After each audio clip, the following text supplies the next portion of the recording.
पौर्णिमाप्रमाणे अमावास्येला देखील अतिशय महत्त्व दिलेलं आहे. तर त्या 4 ऑगस्टला आलेली आहे आषाढ अमावास्या, म्हणजे गटहरी अमावास्या. तर गटहरी नसून तर गतहरी अमावास्या असं म्हणून देखील ओळखलं जातं. तर या दिवशी महिलांनी या रंगाची साडी घालूनच पूजा करायची आहे.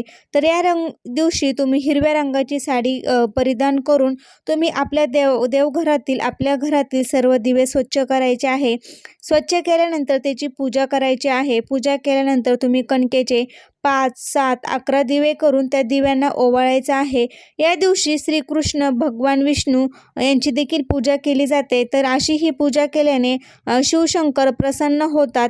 त्याचप्रमाणे आपल्या घरातल्या मुलांना देखील आपल्याला दीप अमावास्येच्या दिवशी औक्षण करायचं आहे, कारण की मुले ही आपल्या घराची वंशाचे दिवे आहे. तर प्रत्येक महिलेने दीप अमावास्येच्या दिवशी दिव्याची पूजा करताना हिरवी साडी परिधान करून